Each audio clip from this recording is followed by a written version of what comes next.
ఎంఎస్టీవీకి స్వాగతం. రెండు తెలుగు రాష్ట్రాల ప్రజలకు నమస్కారాలు.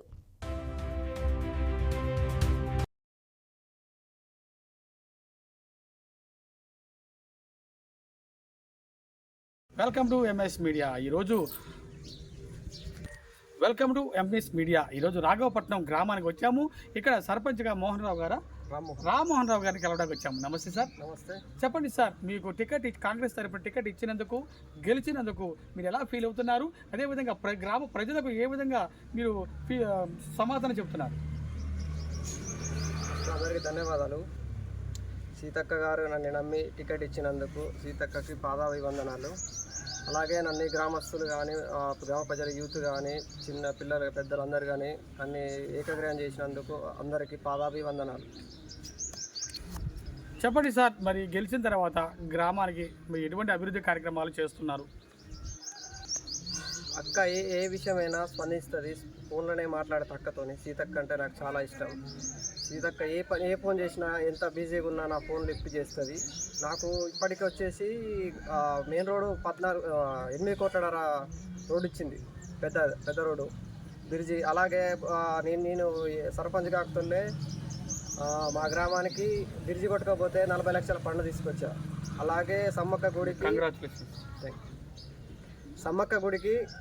లక్షలు తీసుకొచ్చా. నేను సర్పంచ్ అయినాక 8 కోట్ల రోడ్డు తీసుకొచ్చా. అంతకుముందు ఇందిరమ్మ ఇల్లులు 98 ఇల్లులు ఇచ్చారు సీతక్క గారు. మొన్న రీసెంట్గా వచ్చేసి 14 సీసీ రోడ్లు ఇచ్చింది. అలాగే ఏ అవకాశం ఉన్నా అక్కగారు మొన్న 2 బోర్లు వేయించిన ఇందిర జలపథం కింద. అలాగే ఇంకా బస్ స్టేషను,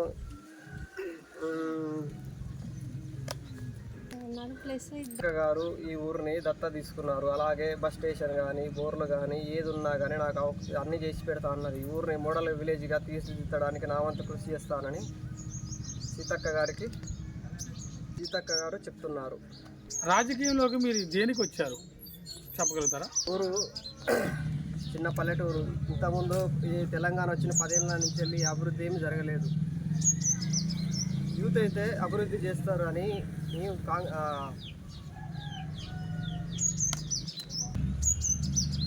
ఇది మాదే ఆదివాసీ గిరిజన గ్రామం. అభివృద్ధికి నోచుకొని ఆమడ దూరంలో ఉన్నది. చిన్నప్పటి నుంచి వెళ్ళి ఈ ఊరికి తెలంగాణ వచ్చిన కాడి నుంచి వెళ్ళి ఏ అభివృద్ధి జరగలేదు. నేను చిన్న అంచెలు ఎదుగుతూ అక్క దగ్గరికి ఈ గ్రామాన్ని తీర్చిదిద్దడానికి కోసం రాజకీయాలకు వచ్చిన. నేను సంపాదించుకోవడానికి రాలేదు. ఇప్పుడు నేను వచ్చిన కాడి నుంచి దాదాపు 10-15 కోట్ల ఫండ్ తీసుకొచ్చా. అలాగే రాబోయే రోజుల్లో కూడా మరింత అభివృద్ధి చేసి ములుగు జిల్లాలోనే నెంబర్ 1 గ్రామంగా తీర్చిదిద్దుతానని మనవి చేస్తున్నాను. ఓకే సార్, మరి కాంగ్రెస్ 6 గ్యారంటీస్ పథకాలు ప్రవేశపెట్టింది కదా, మీ గ్రామానికి ఎన్ని గ్యారంటీ పథకాలు వచ్చినాయి? ఇస్తున్నాం, రేషన్ బియ్యం ఇస్తున్నాం, ఫ్రీ బస్ ఇస్తున్నాం, హాస్పిటల్కు 10 లక్షలు,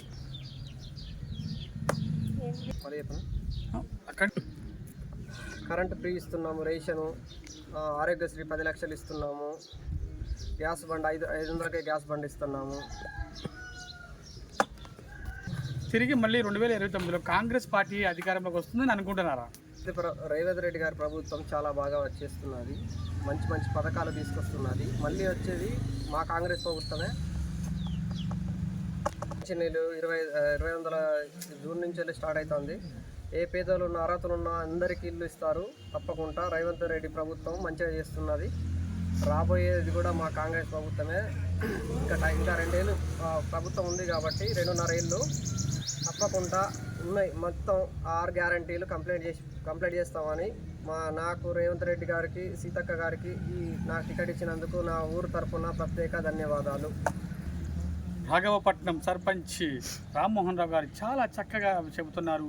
ఈ గ్రామానికి నేను సంపాదించుకోవడానికి కాదు, ఈ గిరిజన ప్రాంతంలో మరి నా వంతుకు సహాయం చేయడానికి వచ్చాను అని చెప్తున్నారు. సీతక్క గారు నా వెనకే ఉన్నారు. ఆమె ఎన్నో కార్యక్రమాలు మాకు పథక నిధులు ఇచ్చిందని చెప్తున్నారు. దీన్ని మోడల్ విలేజ్గా మారుస్తామని చెప్తున్నారు. చాలా thank you sir, congratulations, heartily welcome. MS media, ప్రతి చోట ప్రజల మాట.